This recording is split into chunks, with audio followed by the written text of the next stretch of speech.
the 7 names for God that Mother developed, says Jesus, which had placed her into a category all by herself, weren't just merely names. They became part of a model that we developed to explore the nature of humanity as divine image. The model is more than just a list of names. It is a framework for exploring the interrelationships of the aspects that the names represent. The names become functionally alive in the model, even though the model is quite simple and easy to understand. Your sparkling eyes seem to say that you want me to demonstrate this for you. Well, you can do this actually yourself. Let me guide you. Simply draw a triangle into the sand, pointing upwards. This becomes the foundation. A triangle is unique in geometry. It has no opposite sides. This is important because opposites do not exist in the spiritual dimension. Another feature of the triangle is that every one of its points is linked with every other. This is important for spiritual perception. Nothing stands isolated. Also, a tripod structure, a structure that stands on 3 legs, stands secure without wobbling on the roughest terrain.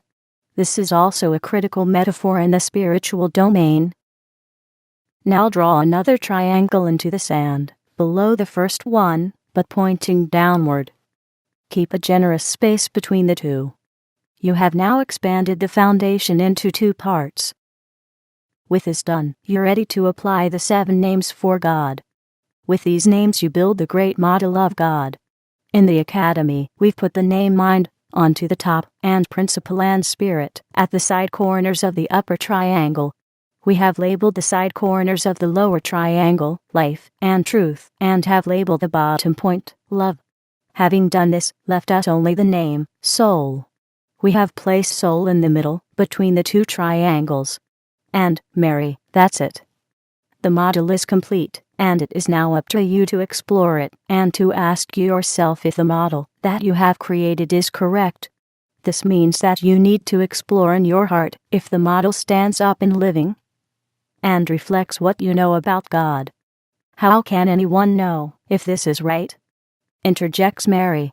What would hinder you to swap the names Principle and Spirit, for example? Isn't one as important as the other? If you do that, says Jesus, you have to swap the lower names too, because there exists an inherent link between the 2 lower and upper sets of names. Principle and life are linked. Life is principle. Principle is life, a unit of one. Principle and its idea is one. Likewise, spirit is truth. Truth is spirit. The unit is one. Truthfulness and justice are prime spiritual qualities. One cannot understand justice other than Spirit, God, coming to light. You asked me if the model is right. One knows that it is right when one cannot improve it anymore. At this point it is right for the moment, until love inspires a more advanced perception. Love inspires, designates our path, and leads us on the way.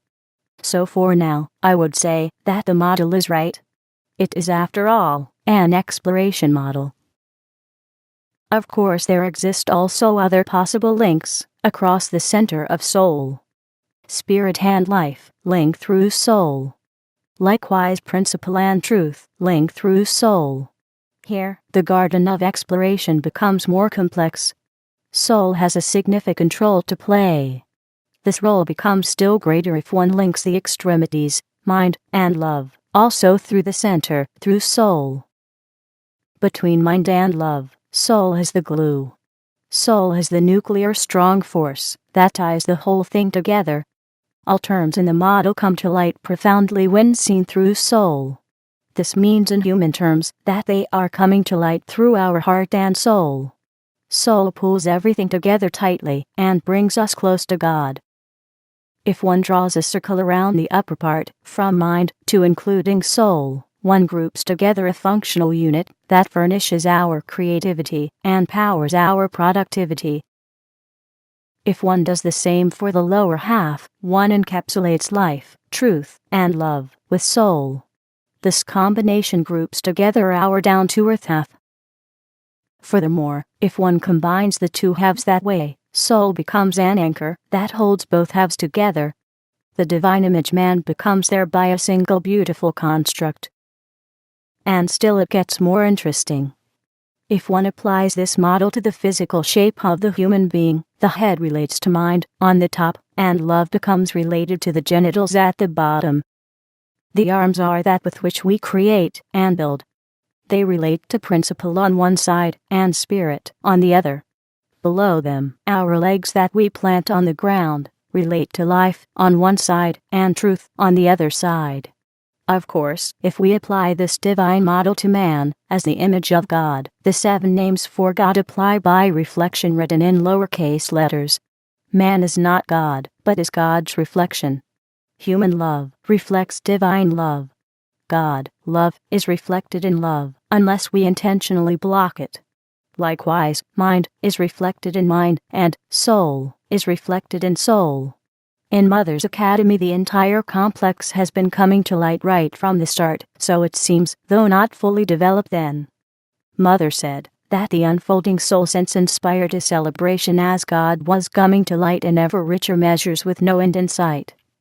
Mother said that soul is what she felt the strongest and still does.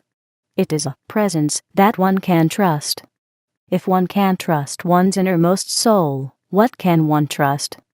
By figuring out what God is, using this model, we figure out what man is, who is the image of God.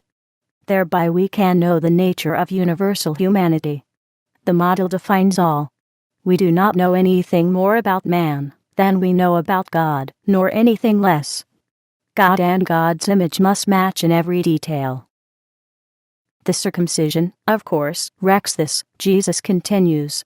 The masters who would rule society say, if love is one of the key divine elements reflected in loving, let's amputate the loving and render society loveless to whatever degree this is possible. You can justify this by saying that the wisdom of God is wrong. By getting society to accept this, you amputate an element of mind from its image. Society thereby becomes increasingly mindless. And with this process you also amputate a portion of the sense of soul. Society becomes increasingly soulless thereby.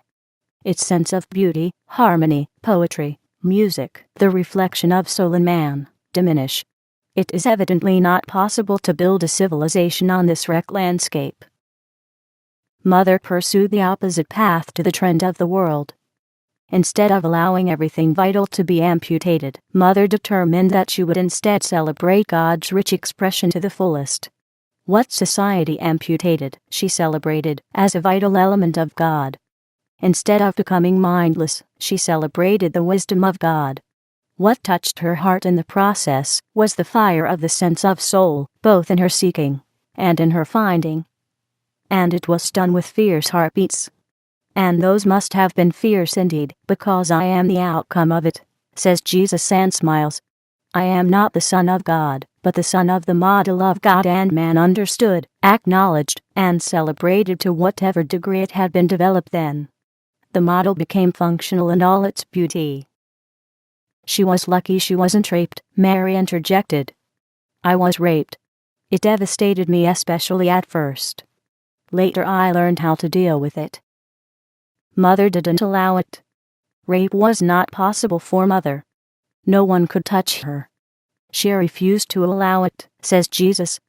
She only allowed love that is honorable, with a spiritual intention, and with a motive that is just. With principle being reflected through soul, as truth, justice is reflected in rich measure from within. Likewise, with spirit being reflected through soul, as life, living unfolds, as a song. Life as spirit renders everything spiritual, which is experienced in the heart and soul in human living. The physical bears the image of spirit. Every aspect of life bears the image of spirit. The divine spirit thereby becomes our spirit, and the divine principle our principle of universal good. And it all flows through the channels of soul, to be felt in our heart and soul. When soul's music tone is lost, all is lost. But when it touches the human heart, existence becomes a heaven's hymn. Rape is not possible in this environment, lest one would rape God. In the dynamics of God, love is always outward-oriented. The rapist is inward-looking, by which the perpetrator commits rape upon itself. On our travels through Tibet, mostly by yak, Through this far place with wide open landscapes, we came upon an ancient type of monastery, says Jesus. The monks there, if that's what they were, offered us lodging for a few days. There, one of the monks showed me a drawing on silk that was hanging in a window. The drawing was of a holy person looking at the sunrise. Then the monk asked us to go outside with him and see the drawing from the outside. He pointed out that if one looks from the outside then one cannot see the true picture. The monk pointed out that everything is reversed if one looks inward from the outside. The sides appear reversed. If one wants to see what is true, one has to be on the inside looking out. The monk pointed out to us that love has to be outflowing for it to be true. He took us next to what appeared to be the holy part of the place, where a small stone sculpture was placed, of an ancient god and goddess sitting in the wide open lotus position. He pointed out that one sitting in this position calms the mind for deeper meditation, and that it also exposes the genitals as wide as possible to the universe of spirit. One thereby invites the divine spirit to flow out through it, he said, to flow through one's body, from the head to the heart, and out through the center of love, unceasingly, in a continuous celebration of the forever divine blessing. Like one was saying, Father and Mother love, loving me, guide my footsteps forever to you, in order that I may love in the flow of your love. He told us over supper that day that this kind of thinking was fast disappearing. Mother had commented to him that he was wrong, saying that this kind of thinking was just beginning to unfold, and that she had walked on this plane all her life. I kiss the vulva as a blessing, not as a burden, and kiss with that the great heart of love that it symbolizes, that nourishes us all. I bow before our Mother, Father God. Father is my temple. Mother is my church. Both are outflowing. An observer discerns nothing by looking inward from the outside. All comes to light by looking outward away from oneself as the spirit flows.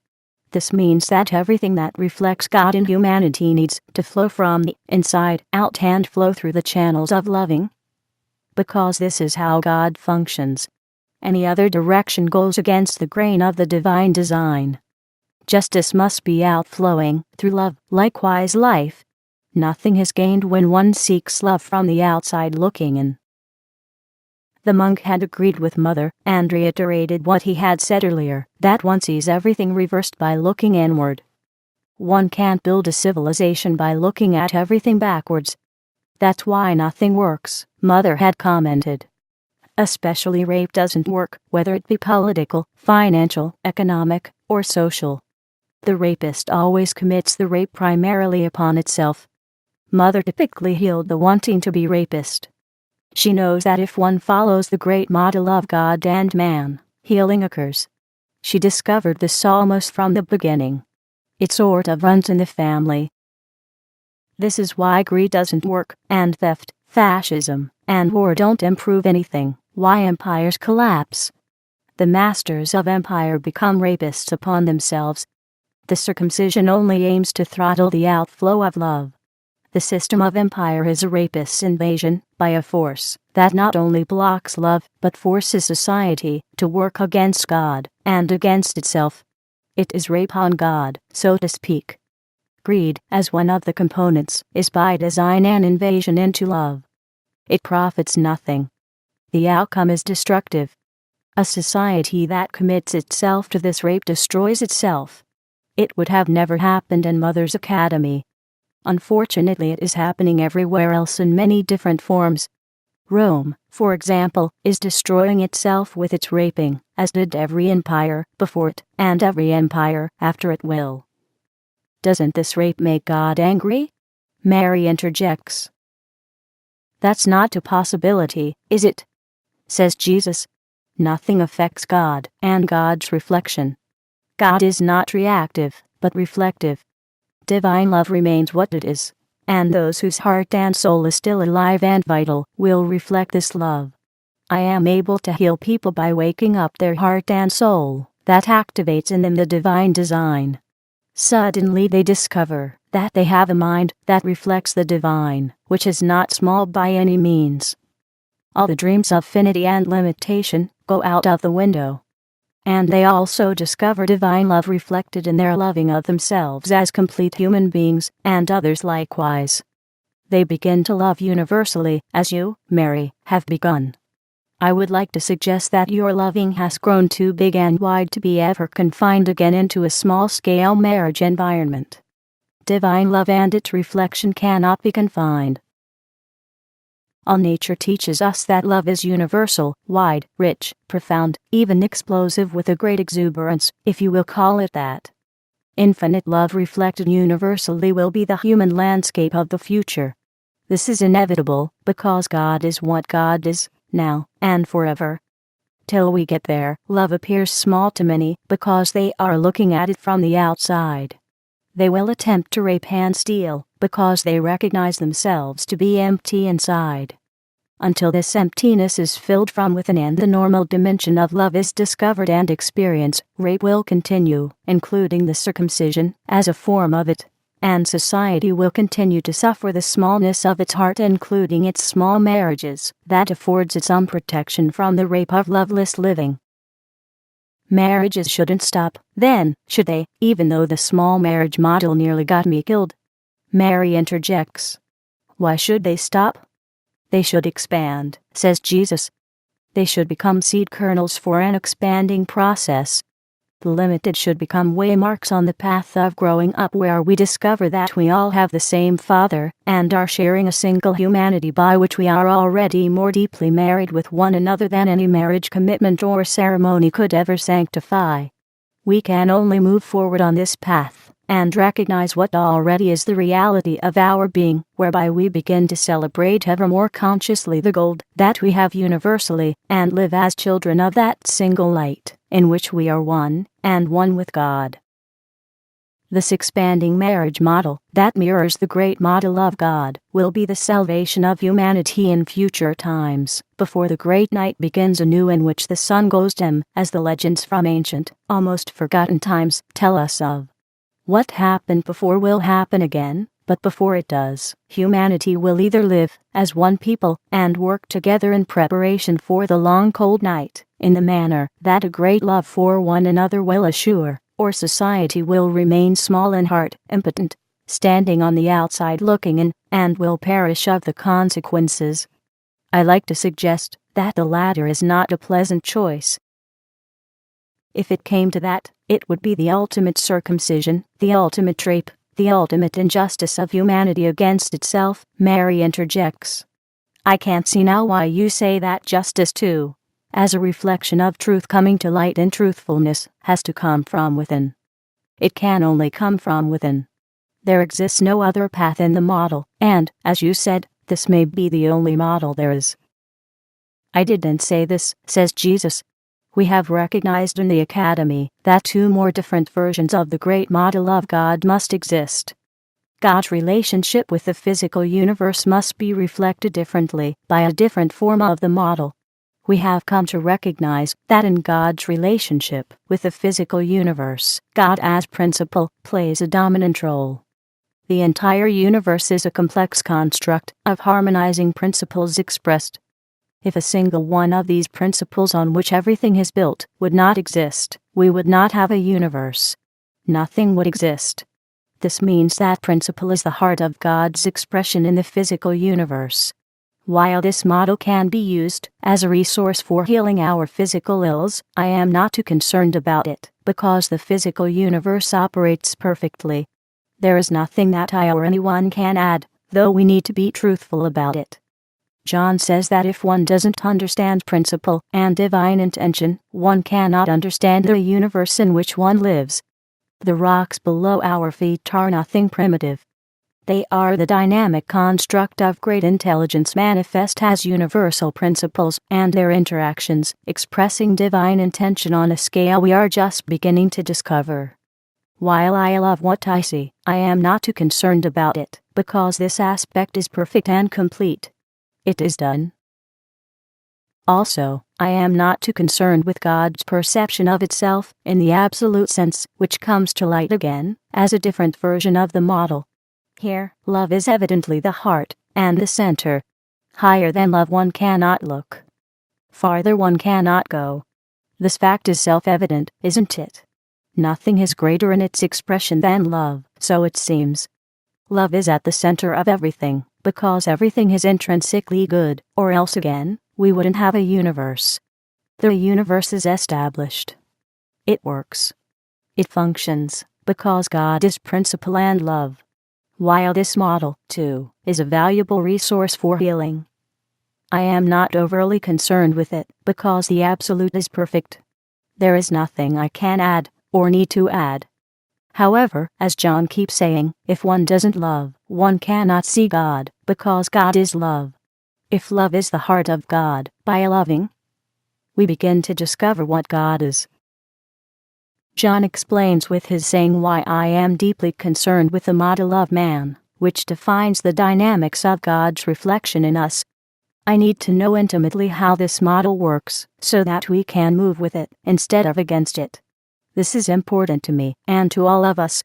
It illustrates the dynamics of healing. Other models may exist, but these three are evidently the most critical. And of these three, the model of man in the image of God is the most critical. It is the most critical for healing and for building a civilization. That is where the greatest amount of work is needed right now, for us to live in the image of God. That's the greatest challenge that I can think of. Every other challenge is small in comparison, and is in fact subsumed by this great and possibly ultimate challenge. I am deeply concerned, therefore, in working with this model, because what the model illustrates isn't fully done yet. It is still unfolding. Why doesn't God simply make us perfect then? Mary interjects. Why doesn't God make us perfect like the flowers in the field, or like the physical universe, or Himself? This is an invalid question, Mary, says Jesus. It is invalid because we are perfect. We are greater than the flowers. We have a mind reflecting divine mind. We are greater than physics, which we have begun to subsume and apply to benefit us in ways that do not exist naturally. Almost everything that we live by has been created by us. We have learned to use fire, to use metals, to cut stone, and build giant structures with them. I have seen the pyramids. No other species of life can do this, or ever did, or even came close. We are the miracle makers, not miracle recipients. And we do this routinely. The only miracle that we cannot do yet is fly like the birds. But note, I have said yet because it is inevitable that we will fly. We are not small. We are giants. We will fly, and when we do so, we will fly farther and higher than any bird can. We will fly around the world, even to the moon, and to the stars, which no other form of life ever has done. We will stand on the stars and look upon the universe from them. That's inevitable, Mary, because we are man. That is why we need a special model to explore and define us. We are in a unique category among all of God's reflection, one that is unmatched by anything. No other form of life has ever created poetry, literature, science, music, and so on. No other living thing on earth has ever created a novel or a symphony, but we have filled libraries and performed symphonic music routinely with numerous types of instruments and song. We have begun to discover what no physical eye has ever seen, or will see for a long time to come. We know that the Earth is a sphere, and that it is one of many planets circling around the Sun, even while no one has ever seen this physically. We even know the size of the dimension of the Earth without ever having measured it. We are the pinnacle, Mary. We have volition, we have cognition. We are the greatest form of life that ever was, and even while we find ourselves at the pinnacle, we are just beginning to discover ourselves and develop the potential we have. And above all, we have the power to love. If this isn't perfect, Mary, what is? We are bigger than any flower. Can you ask for more? We stand in the middle of an infinite fountain that is pouring forth more than we care to use. How could we ask for more? The great model of God and man that we have developed in the Academy helps us to get in line with what is, in order to be able to utilize more fully what God is laying before us as our potential. This is big, Mary. This is gigantic. This is bigger than gigantic. This is divine in the fullest sense that the term can imply. This is monumental. We are the greatest monument to the fullness of God, which only hints at what actually is the divine. This is what we must move forward with. The gravest challenge lies before humanity to prepare for the long night ahead, and be ready on the day it begins. The challenge is physical in nature, but the solution to is spiritual in nature, and success depends on matching the magnitude of the challenge with an equal or greater commitment of spiritual power. We have a long way to get there and too little commitment in the present world to move the work forward. Mother interprets the lack of commitment in society as an indication that all the work is done that can be done at the present stage. She says that it is unwise to beat our head against a wall. When we came back to Palestine, Mother suggested that the academy should be operating right in the open, healing people. We were doing this, and many people heard us. We are doing this more and more now, and fewer people are really hearing us. We have become a curiosity. The resulting fame, though, is unproductive. Its substance is paper thin. It makes it almost impossible to do serious work. By the fame, the movement that has started out so promising has stopped. We have reached a threshold of some type. The threshold reflects the crippling effect of the mass movement. A mass movement is inward looking. The people looked at me, as if I was God, instead of standing with me looking outwards. The mass movement cripples the spiritual movement. That's when one has to step away in order to save what has been built. Mother says we have come full circle. She has her way with words. She is increasingly focusing on the factor 7 in a different way now. She keeps saying that the 7 names for God, while they are furnishing a great model for exploration, also add up to a measure of completeness. In the creation story of 7 days, which is a story of progressive unfolding, the 7th day ends the sequence with acknowledged completion. Everything was complete on the 7th day, and was acknowledged as perfect. Mother says that we are close to this point. Mother says that completeness means that nothing more is needed, and that anything less wouldn't carry the day. Mother thinks we have come to this point of completion. She says that what is complete, and that this understood fact must be acknowledged. I have a feeling that she thinks that the time has come for us to acknowledge to ourselves that the work we have come here to do is done. I think she means with that the academy is now so completely established that it can run on its own forever without fail, and without anyone pushing it. Do you suggest that those 7 men who came to your mother in the beginning had the principle of the completion already built in? Says Mary. You seem to suggest that they came to her in a manner that is divinely natural, that is so natural that it appears miraculous to those not accustomed to the divine dynamics. Of course it wasn't miraculous, says Jesus. Nothing is miraculous. You understand this perfectly. What you told me about yourself in respect to the men who have cut themselves off from God with the circumcision, so that it is nearly impossible for a woman to have a normal relationship with a man, because there are too few normal men left, applies to men too. The men that have remained whole all have the same problem in building a normal relationship, because there are too few women left who have experienced what a normal relationship is. Mother had raised herself above this limitation. The rare quality that she had developed for herself became the attraction that the men had seen in her when they looked her into the eye. So it was that the type of men who saw and understood this quality in Mother flocked to her. She didn't have to apply to any of them. The apparent miracle in this case is that those that are one with God, in the highest sense, are actually the majority in the world and can never be hid. If out of 197 are spiritually dead, then the remaining 3 who stand to count are the majority. These 3 are naturally bound to each other. For them, nothing can stand in the way. Apparently nothing did in Mother's case. Mother had kept the gold precious, and with it, she has raised me up to the point where I could keep myself precious in my own sight. That's how I received my first great healing. All inspired by Mother. Actually, this first great healing unfolded in 2 steps, Jesus continues. The first step was tremendous. That's when I realized that I am the Son of God indeed, and in truth. This realization was exhilarating, Mary. It was like the sky had opened up and poured me out a blessing that seemed too good to be true. The resulting sense of being infinitely blessed never diminished or went away. The second step that followed right behind it suddenly amplified the first realization. It unfolded as a healing.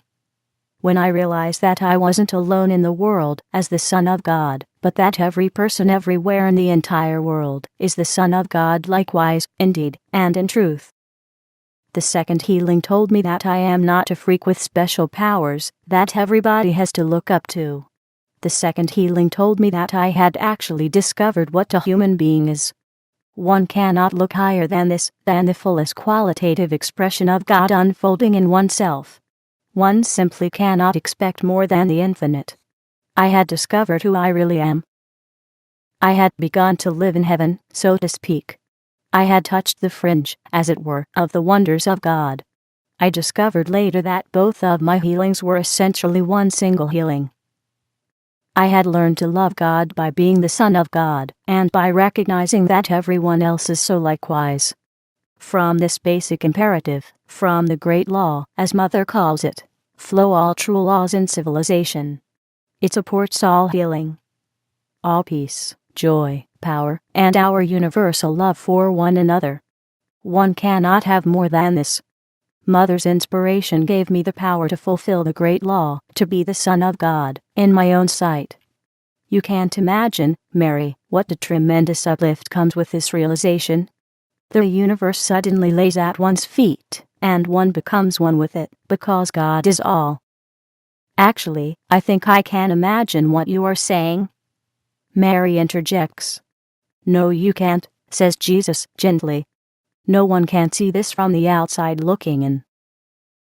You have to go through the experience yourself. You have to look at the universe, like God, from the inside looking out, and look at yourself that way, and everyone else too, like God sees us. But how can I do this? Mary interjects. How can I experience something that I can't even imagine? That's easy, says Jesus. You recognize who you really are, and with that knowledge in your heart and soul, you step up to the pinnacle and prove it to yourself. As a human being, you are the grandest form of life, that is. You are out of this world. You grace the world. You give it color and vitality. This is what it means to be a human being, a divine being. A human being is divine. You can climb this ladder, Mary, and do it with joy. The first step towards the pinnacle causes you to recognize yourself as the Son of God, because this is what you are, as much as I am. That's not really possible, interjects Mary. I am a woman. I may see myself as the daughter of God, perhaps. No, Mary, the concept of the Son of God has a far greater meaning. Says Jesus. Have you not heard it being said that a month in the calendar is a son of a year? That's how you can be the Son of God while being a woman. In this context, the term son has a higher meaning. That takes one from being a personal appendage to God to being a part of the whole. The concept of daughter of God wouldn't do you justice. As I said, it would render you to be an appendage to God. You are not an appendage. The real you rests at a higher level. The concept of being the Son of God, in the context of son of a year, renders you and me an integral part of God, with a great value for the whole. That's a far greater concept than being just an appendage, isn't it? In fact, it is the only correct concept possible, because we truly are a part of the whole, that is one. So, my daughter of the heavens, be the Son of God, in the highest sense. You can do this. Stop denying yourself. The heavens declare your glory. That's the new song. Let it be your song. Don't play the game that the self-blinded people play, especially the Pharisees, who see you as a sinner. Don't oblige them. While it is certainly easy to forsake your pinnacle and lower yourself into the mud of their perceptions and expectations, and there play out the role they have defined for you, my counsel must therefore be, don't do this. You don't have to do anything that would be unnatural for the Son of God. Nothing in the world forces you to move against your innermost nature and being. You must never play that role and bow your head in shame as they expect. The divine fact is, and always will be, that you are the Son of God, in the highest sense, as a part of God, as much as I am. If you agree with me on this point, then the next step must be to prove to yourself what you are. I know the Pharisees despise you. I also know that you play their assigned role well, and despise yourself in their presence. I know you would never go near a Pharisee's house, much less knock on the door, or enter. I suggest that you do this very thing. In fact, I challenge you to do this, and to do this with the dignity and the freedom of the Son of God, the woman standing tall, head held high, and more than this. I challenge you to make it a goal for yourself to enter the highest Pharisee's house at the next time one of them invites me to be his guest. Then, Mary, I challenge you to walk right through the front door, as if you had the right to be there, which you do have, as the Son of God, and then come before the entire assembly there, and join me as my honored guest. If you do this, I will bow to you. I will bow to the love that you will then feel in your heart, a love for yourself and for God that you are a part of. I will bow to you before the entire assembly. I will bow in celebration of the great breakthrough you will have demonstrated. At this point all the past will be forgotten, like a bad dream that never was real. And I will invite everyone to celebrate with us your awakening to being a new man. If you can do this, Mary, I can guarantee you that what you have accomplished will never wane. Instead, you will raise yourself to the same high level of truth in every other respect before every human being, so that nothing will ever stand in your way. I can also guarantee you that when you reach this point, before everyone bows to you, you will cry for joy, Mary, over what you have accomplished. You will then have become a majority of one. Nothing will ever stop you after that. People will come to you, instead of shying away. The nations will then come to you, and embrace you, and they, will be one, all having the same divine model, and the same soul, and the same mind, and the same love. By this you will know that your healing is complete. And by this too, I will know that my work here in Palestine has made a difference. I think I might do this one day, what you have just said, both for you and for myself, says Mary quietly. Except I will bow before you first, and wash your feet, the feet that stand beautiful at the pinnacle, and I will do this gladly in honoring your having washed my soul. I also may hesitate to do this, because then you will move away, and I will lose you forever. No, says Jesus. The opposite will happen. If you do not do this, you will lose me for sure. You will lose sight of me, for reasons that you have never really seen me then.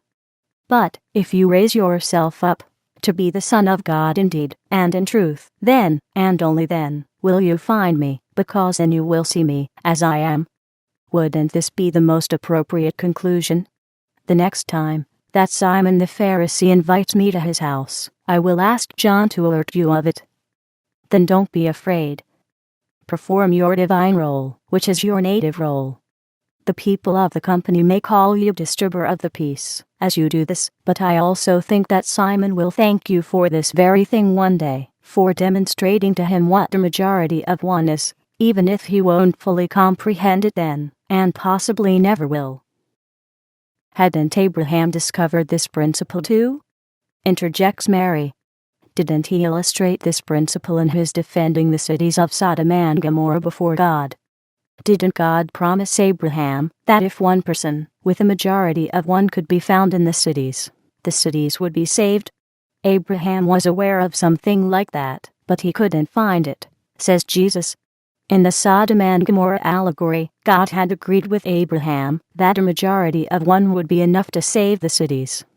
It turned out that this minimal requirement of one person standing for what is true could not be found. As a consequence, the cities fell, so the story goes. The allegory suggests that if one steps outside the bond of God and man, that is reflected in the divine model, which is evident in every aspect of human existence, civilization has no hope to be secure. Consequently, it is bound to crash. The crash is often called God's fury. This, of course, is systemically impossible. God is love. God doesn't operate a penal system. To the contrary, God constantly nods us forward and out of the trap of small-minded thinking. The Sodom and Gomorrah allegory was evidently written to illustrate the liberating divine process and the consequence of little minds that stubbornly isolate themselves from God. That's how tragedies happen. The allegory presents the case of a predictable natural disaster, such as a major earthquake. Abraham was alert enough to see the writing on the wall, but he couldn't motivate anyone to respond accordingly. There wasn't a single person found with a mind open to the truth. Consequently, everybody perished. The allegory wasn't actually about saving the cities themselves, but about saving the people of the cities. Cities are but structure of stone and wood. They can be easily rebuilt by the creative and productive spirit of human beings. But if the people perish, who then will rebuild the lost structures? Thus, the cities will never be found again. One alert leader speaking the truth convincingly could have caused the people to flee. Thereby the cities could have been saved. He would have stood before the people as a majority of one, uplifting all people into the same bond where intelligence rules. The Sodom and Gomorrah story is an allegory of folly, Jesus continues. It is an allegory that has been played out in numerous ways throughout time, and will be repeated forevermore until the divine majority of one becomes established. Some of the people that I have spoken to, with a deep cultural background, who speak of the great night in which the sun goes dim, have suggested to me that the Sodom and Gomorrah allegory is about the return of the great night, in which most people on earth will perish, as no one is willing to respond to the alert pioneers who see the writing on the wall, who thereby see the infrastructure that must be built in order that food can be produced throughout the long night. This means that a single person with an honest scientific mind who can see the future by understanding the dynamics that operate in the universe can become the effective majority in the world if he can inspire humanity to open its eyes and see with the mind. In the allegory, Abraham was aware of the challenge, but he found himself to be not equal to the task. He didn't understand it. Consequently, he failed. In the allegory, which is essentially an allegory designed as a classical tragedy, Abraham is given the role of the central tragic figure. A person who has established himself as a majority of one would have had inspired enough of a leadership to evacuate the cities in a timely fashion. The secondary tragic element was society itself that laughed at Abraham as a pathetic fool, instead joining him in securing the safety of society. Those who laughed perished in the consequence of their folly. And so it will always be. God has given humanity a keen mind to know the truth, to understand all things scientifically, to see with the mind what no single eye has ever seen, or can see before it happens. More than this we cannot ask. But if we laugh at the blessings that have been so richly bestowed on us, we perish in the fires of our folly. This is the lesson of the tale of the two cities, that probably never had existed outside the story of the allegory. The response was totally different, however, in Mother's case, Jesus continues. In Mother's case, she had inspired a few people who had eyes they could open, and a mind with which to see, who saw in her the greatest majority of good they had ever encountered. And so it was that they came to her, 4 men and 3 women.